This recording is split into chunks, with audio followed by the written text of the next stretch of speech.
Karma is a bitch. Karma actually came for these people. And trust me, what you're about to hear is wild. So you clicked on this video because you want to know what happened to Hollywood's most controversial woke celebrities, right? Well, you're in the right place because I've got all the tea.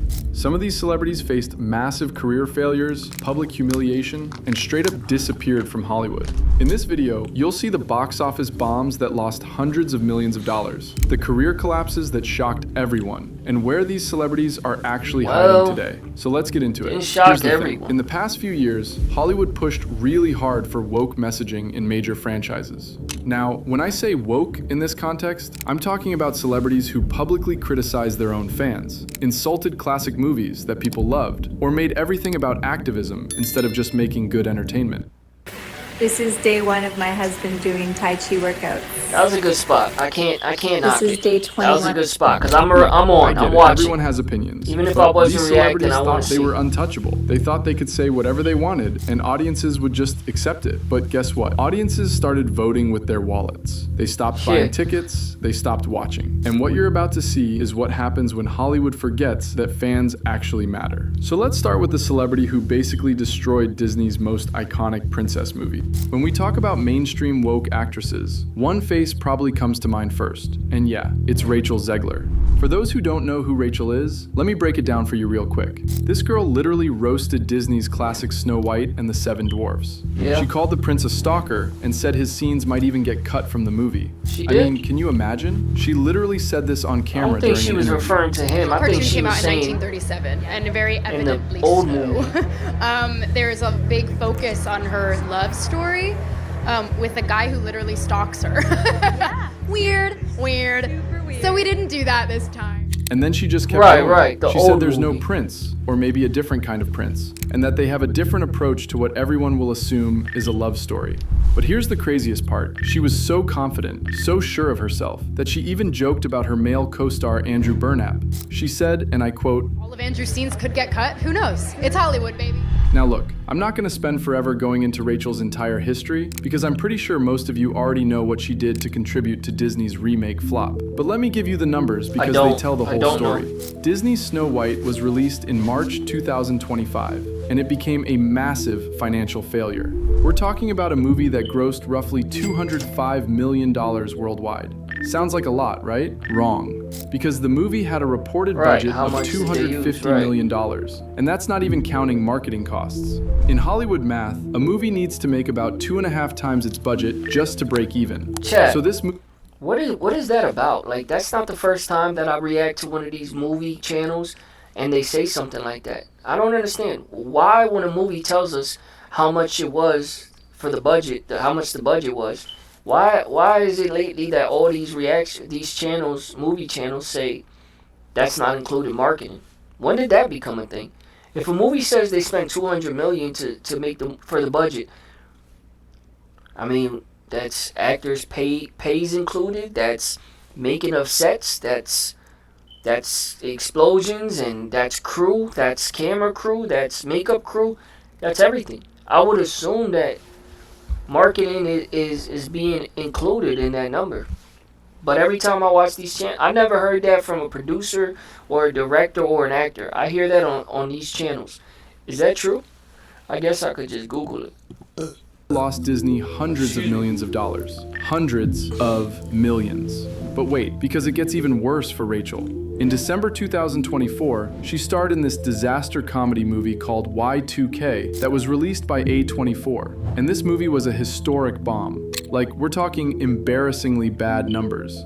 It opened to a humiliating $2.1 million and earned a C- cinema score from audiences. This proved that she isn't a draw outside of Disney either. The internet hated her, and when her movie came out, nobody showed up to buy tickets. Nobody. So where is Rachel Zegler now? Well, after Snow White bombed, Hollywood has gone completely quiet on her. She hasn't been announced for any major new blockbuster franchises. No big movie deals, nothing. Like many celebrities in this exact position, she retreated to theater. She spent most of 2025 doing Romeo and Juliet and Evita in London and Broadway. Basically, she's hiding out in the theater world, waiting for people to forget, hoping the heat dies down. That's where she is right now. Now, the next woke woman who's struggling in today's time is none other than your Captain Marvel, Brie Larson. Chad, believe it or not, that's why I give certain, like, there's a lot of Nepo babies out there, you know, that carry themselves accordingly. And I respect it. I salute them. You know what I mean? Because this type of behavior usually stems from a Nepo baby. Like someone who just has had a good life. They've been very fortunate to not have certain struggles, which, by the way, ain't no way that I'm going to look at someone's blessing and knock it. Ain't nothing wrong with that. That's a beautiful life. But sometimes what that comes with is they get interested or passionate about things that are not that important. Like her coming up there and saying something like that. Like, she's beautiful. And she probably, people that tend to behave in this manner will even find something offensive about that. And that's the problem. They've had such a good upbringing, or they have a comfortable life, a way of life, that they have time to either do something good with it and be with their loved ones and whatever it is, or grow a hobby outside of, you know, whatever it is that's making them money, or they can go the other route, the Karen route. It's unfortunate, but it's true. And the Karen route is get offended by anything and everything. Somehow, some way connect something to being offensive. And you know, she's beautiful, bro. Like, she should be one of those actresses. She speaks like she's, you know, she's well spoken. I don't know how smart she is, but that's irrelevant. It's about, can she act, and is she definitely someone attractive? I say yeah. So it's unfortunate that, you know, she would be out here like what are you advocating? Like, what are you really doing? Like, what you're saying is not about to make a difference. The movie is what the movie was. The movie is what it was. The man was a stalker. Okay, you can say something like that amongst your friends, or maybe to the director of the new movie, but what's the point of saying something like that? I don't get it. I think it's people, again, who have a lot of time on their hands, and they could use that for something beneficial, but they use that to just take everything personal. And let me tell you, this story is something else. Here's the thing about Brie's backlash. It didn't start with bad acting. It started with open hostility toward the audience. In 2018, while she was accepting an award, she said something that changed everything for her career. I do not need a 40-year-old white dude to tell me what didn't work for him about A Wrinkle in Time. It wasn't made for him. She infamously said, "I do not need a 40-year-old white dude to tell me what didn't work for him about A Wrinkle in Time. It wasn't made for him." She went on to say that she wanted to know what the film meant to women of color instead. Now here's the problem with that. She basically told a huge chunk of her audience that their opinions didn't matter, their voices didn't count, and people don't forget stuff like that. Then, during the Endgame press tours, she had this visibly awkward chemistry with her co-stars, like Chris Hemsworth and Don Cheadle. You could just feel the tension through the screen. This fueled thousands, and I mean thousands, of Brie Larson is unlikable videos all over YouTube and TikTok. She framed Captain Marvel not just as a superhero movie that's supposed to be fun and entertaining, but as a form of activism. She alienated male fans by effectively telling them that their ticket money wasn't welcome at her movie. And guess what happened next? This is the strongest data point that proves audiences turned on her, and these numbers don't lie. Captain Marvel in 2019 grossed $1.13 billion worldwide. That sounds amazing, right? But here's the catch. That was riding the Endgame hype wave. Everyone wanted to see what happened before Endgame came out. Fast forward to 2023, and The Marvels, her sequel, grossed only $206 million. That's a drop of over $900 million between the first movie and its sequel. $900 million. This is statistically the biggest flop in the entire history of the Marvel Cinematic Universe. It proved that without the Avengers branding protecting her, If you're an introvert, working in an office can be draining. The constant small talk, the background noise, and Chat, and they work in an industry where numbers matter. You can say what you want. Oh, she's a good actress. Oh, she works well with others. She's a delight to have on set. She's beautiful. Yeah, I agree. But when these people are out here, and of course she can audition. She can get a job. Look at her. It's not gonna be the hardest thing she's done all her life. But when it comes to numbers, when you go from a movie like that and you're looking for the call that says, hey, they want you to come in and audition, that's a different animal. And in Captain America in the movie, the audience refused to show up for her specifically. And you've got to see this moment because it's when she realized she lost the room. Will you play Captain Marvel? I don't know. Does anyone want me to do it again? Don't be so modest. I don't know.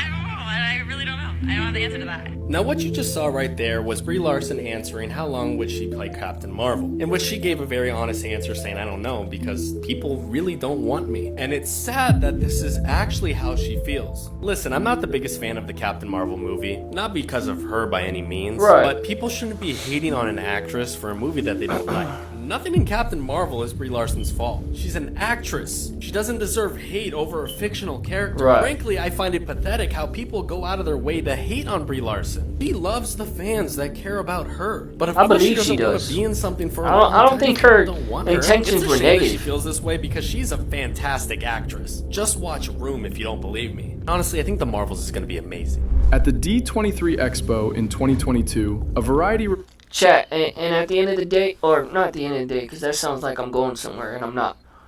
Just real quick, the same way I give credit to the certain Nepo babies who, you know, just carry themselves like, I'm here. Yes, I come from an actor that's well known or an actress that's well known, my parents or my grandparents, whatever it is. But I'm here to work, and I love what I do, and I appreciate it. The same way they carry it, I gotta respect the people who, you know, it's not about choosing your words carefully, but it is about earning your spot, working hard for what you're given, and being thankful, and being able to approach things accordingly, act accordingly.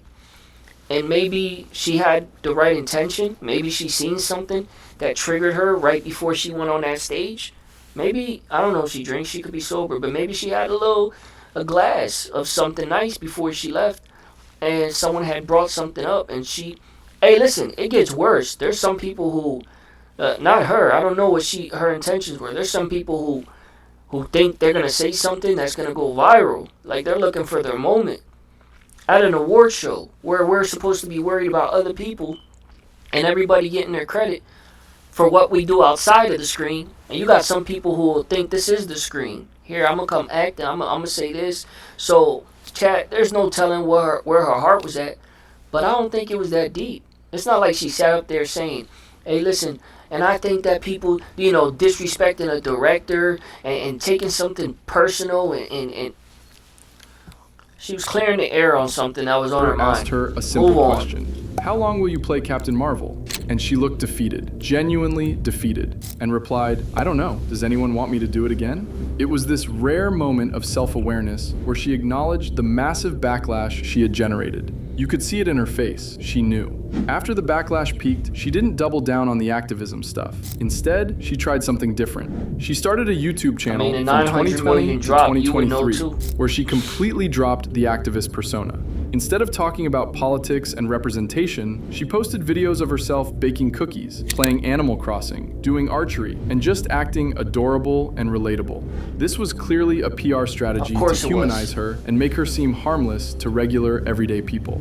But the Marvels flop proved it was too little, too late. The damage was already done. So where is Brie Larson now? She has effectively been put in timeout by Disney. There are no confirmed plans for Captain Marvel 3, none. As of 2025, she retreated to the safe space of high art theater. She's currently starring in Elektra on London's West End. And this, my friends, is the classic move for canceled Hollywood stars. They flee the blockbusters, they run away from the big movie audiences, and they go do serious acting on stage to try and rebuild their credibility away from the people who rejected them. But wait, it's not just actresses facing karma. Let me tell you about Leslie Headland. And this one is fresh because it happened in late 2024 and 2025. Leslie is the creator of The Acolyte, which was supposed to be a Star Wars show. She was really vocal about infusing the show with modern identity politics, and she even labeled it the queerest Star Wars yet. Now, here's what happened next, and it wasn't pretty.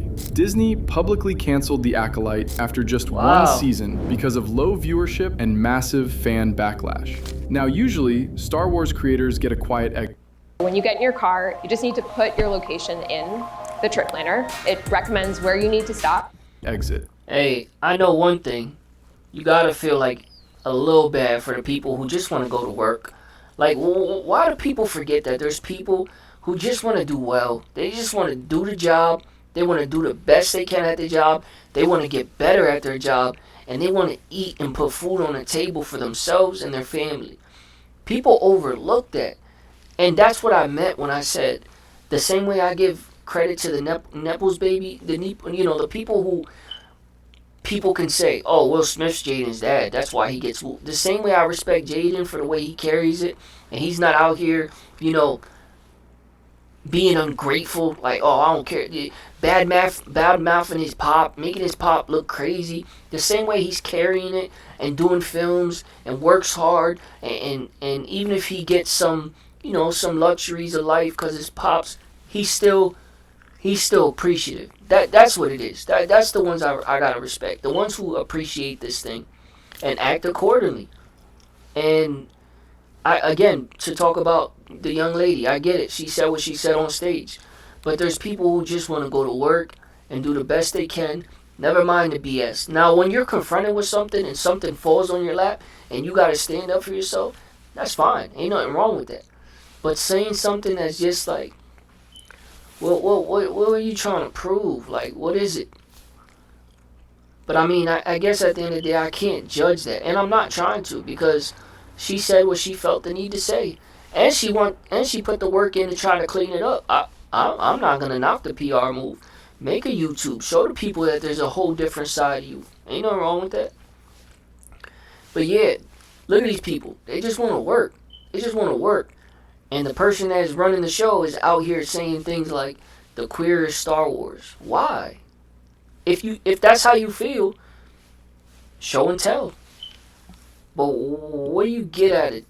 They just fade being away. vocal No about big announcement. nothing. But her show was humiliated globally. It got review bombed everywhere, and then Disney unceremoniously axed it. They just cut it off. This was a signal that Disney is finally scared of the anti-woke wallet. They're finally realizing that fans will stop watching if you don't give them what they actually want. And speaking of karma coming full circle, let me tell you about Megan Rapinoe's career ending. This one feels like it was written by a screenwriter.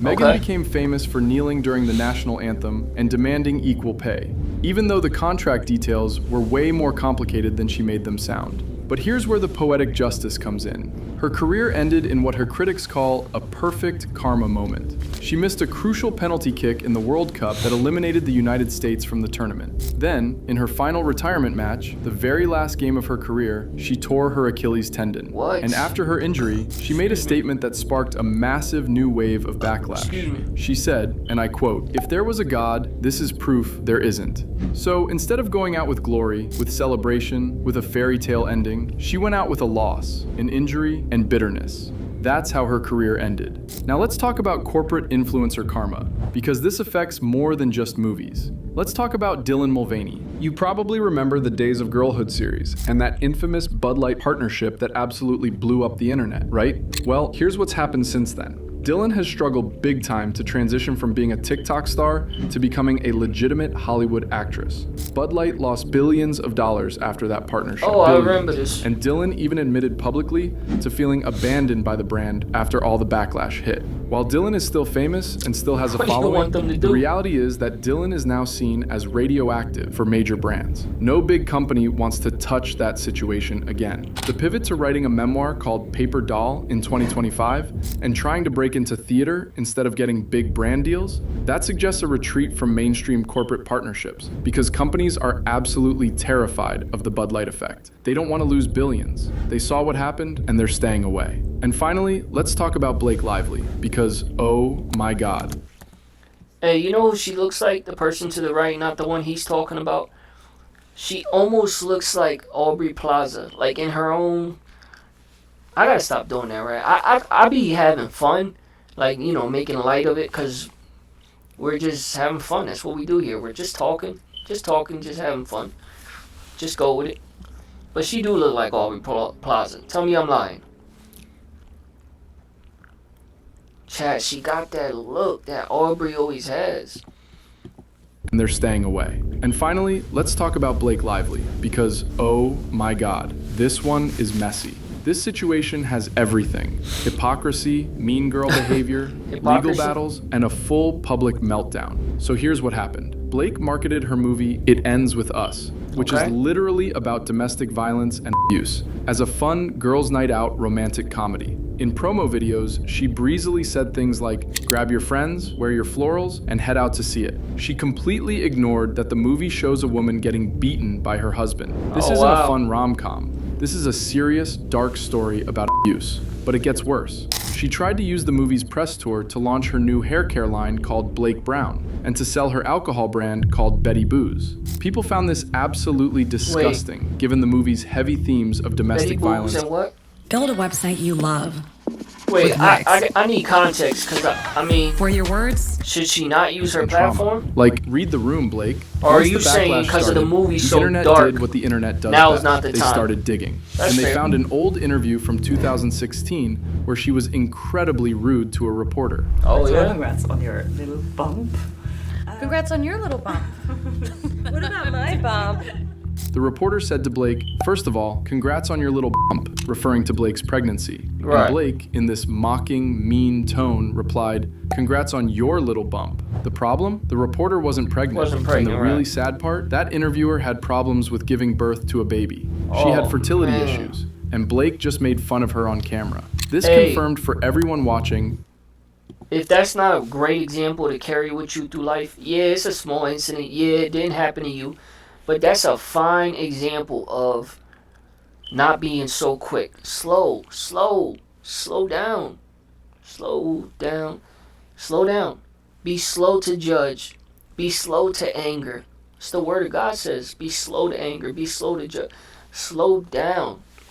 Because, chat, had she taken a second to not take it personal, okay, maybe, you know, it's easy to get offended these days. It really is. But that's the beauty of doing the opposite. That's the beauty of doing the hard thing. It's harder to say. It's harder to overlook an offense. Like, man, it's fine. Even if you don't want to talk about it. You could do it and still have some finesse. Like, so, next question. That's it. Done. We move on. Maybe a few reaction channels make a thing about it. Oh, Blake Lively didn't want to talk about her pregnancy, even though the bump is evident.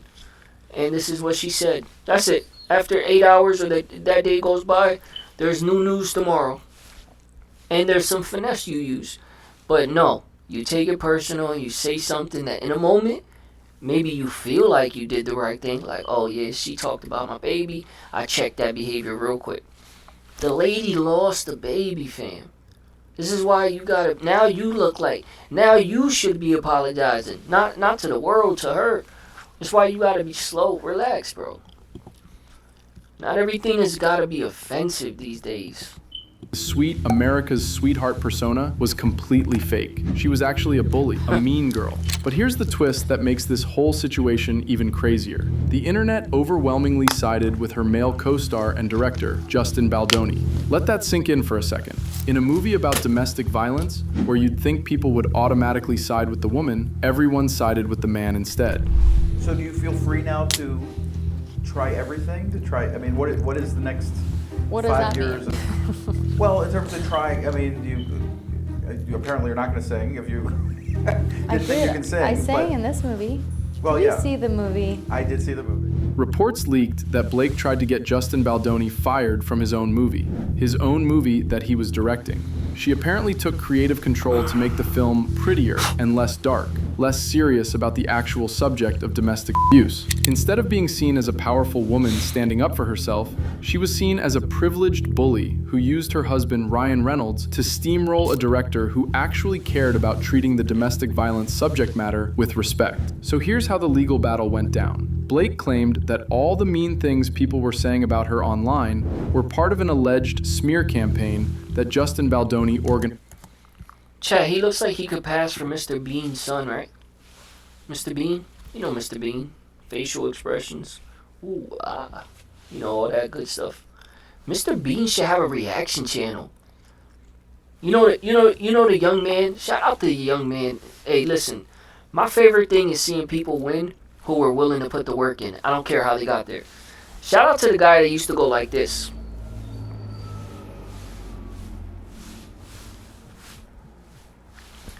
That's it. Then he got real good at it.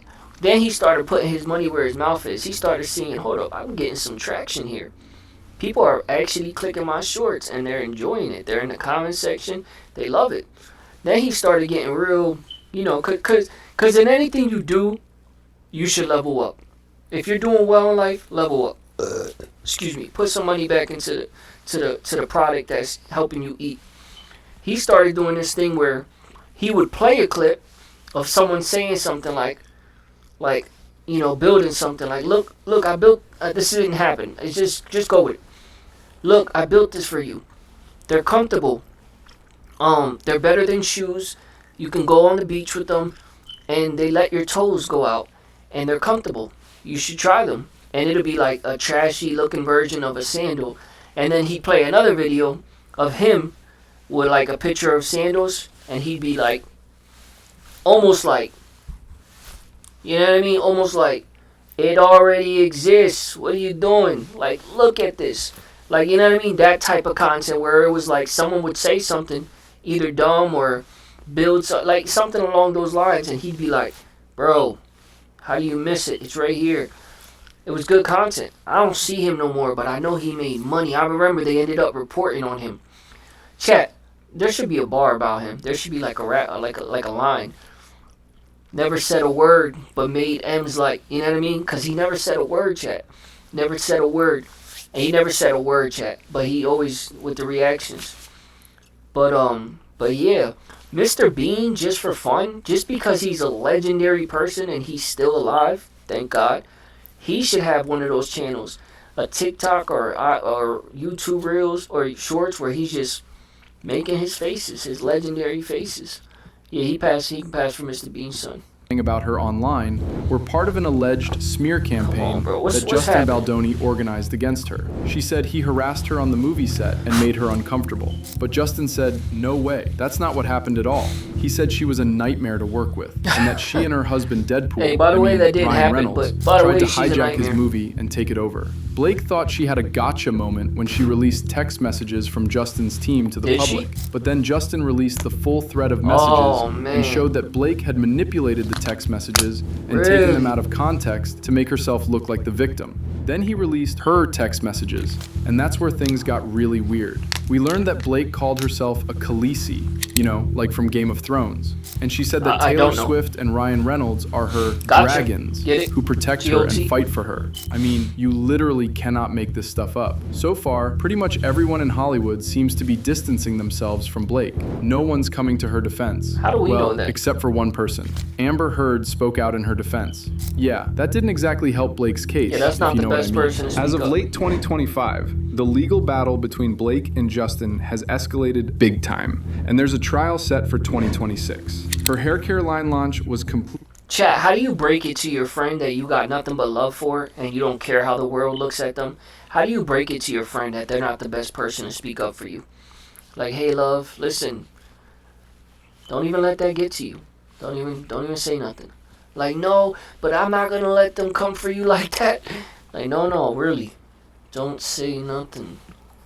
Amber Heard speaking up for you? I mean, that's probably, is it worse? Is it worse than you exposing? Hey, what's up with women just doing dumb things? Like Blake Lively, look at her, pretty as ever. Is she really like having blonde moments? What would make you release text that you know you tweaked? And what, did you think the man was not gonna go, hey, listen, I'll just release the full text. We don't delete our text, man. Most busy men don't delete their texts. We should. And when we get a good moment, when we get a moment to ourselves, like a hospital, God forbid, or we're in the doctors, or waiting for someone, or visiting, or just staying by someone's bedside, yeah, we'll probably sit there, because there's only so much internet you can take, and we'll go and we'll delete some things that don't got no business being in my phone, our phones. But chat, you kidding me? You text me something and something goes a little left, like it sounded weird, and I for a second, if I even think, wow, why is this happening on this text? That's probably going to end up staying.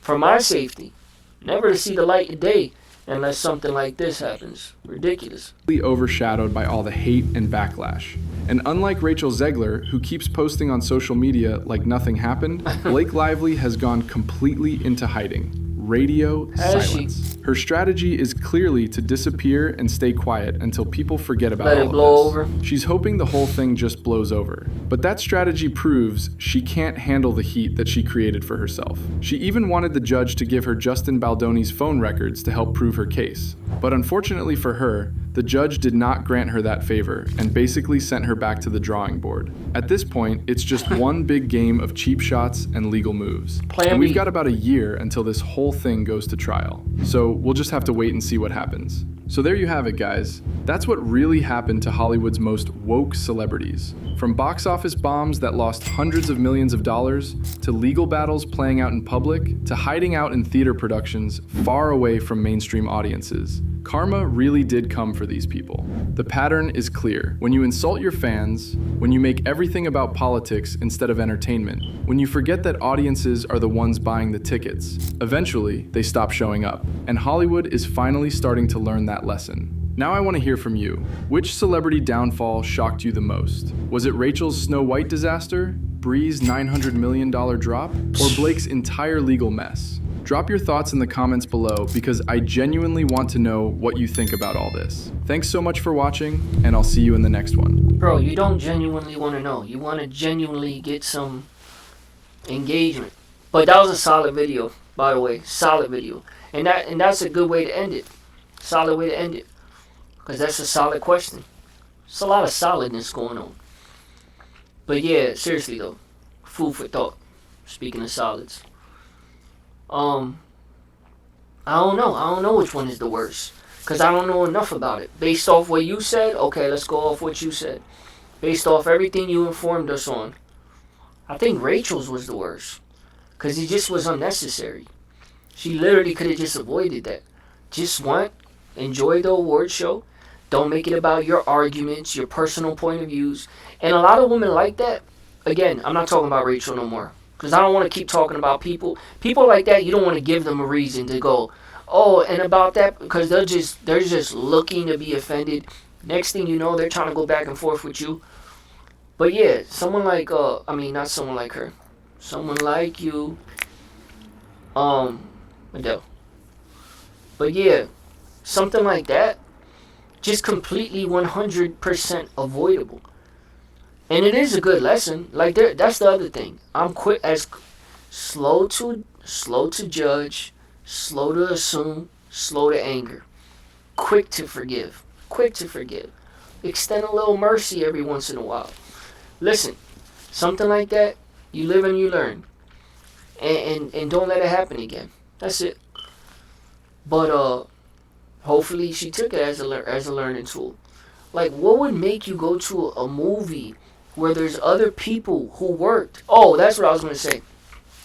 People who do things like that, where they go to an event and try to make it about something like a message, and it's a negative thing, like a backlash at something, and downplaying someone's hard work. Like, she could have. What if she was Halle Berry type, like, popular, and people would have been like, yeah, that's true. I'm not watching that movie no more.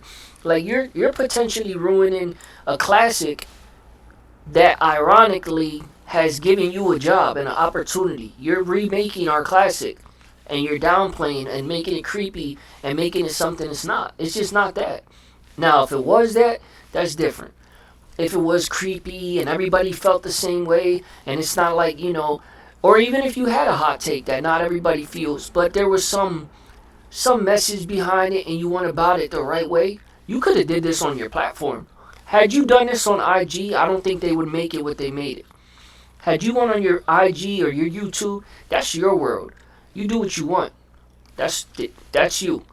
You're an actress, but you're still a person. You got opinions, take them. Take them to the internet. Tell whoever you want.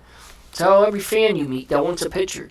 Hey, can I get a pic? Yeah, but first I want to tell you how bad the first movie was. That's your business. But to do that at a award show, again, the same way I said, people want to just go to work. People just want to eat and do well for themselves without someone, running a brand risk and losing this opportunity. the same way some people feel that way, most people, a lot of people just want to go to an award show and honor other people and maybe enjoy themselves or maybe get an award themselves, take something home. And then you go up there, and it's easy for someone like that to go, oh, well, they asked me, so I'm going to be honest. Yeah, but what happened to the old saying? There's a time and there's a place. That's simple. But we all got some growing to do. If you'd have given me her shot, her position at her age, I'm sure I would have went to the awards and thought it was time to say something too. I'm sure I'd have came out and said, well, you know, this is the better version, and this is, you make sure you see my movie, because what we did here, I definitely wouldn't have said nothing as crazy as, we might cut Buddy's scenes out.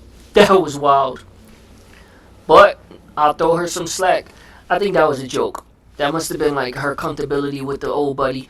Like, we might cut his scenes out. Like, that's a joke. I don't even know why you included that, because that probably is not the fairest out of context. But yeah, did everybody get what they deserved? I'm not in charge of that. I'm not in charge of telling people they got what they deserve. I still haven't been given what I deserve. I've been given mercy in life. So yeah, it is what it is. Hopefully people learn from this. And Blake Lively, she's doing what she's doing. She's got a good husband, a good family. Think she's letting this get to her? Not at all. She messed up. A lot of us do, bro. A lot of us make decisions in a moment. Momentary decisions that have long-lasting effects. Like, try it. Stop. That was bad. Don't ever use that. But yeah, it is what it is. You live and you learn. As they say, you live and you learn to live. Alright. Get out.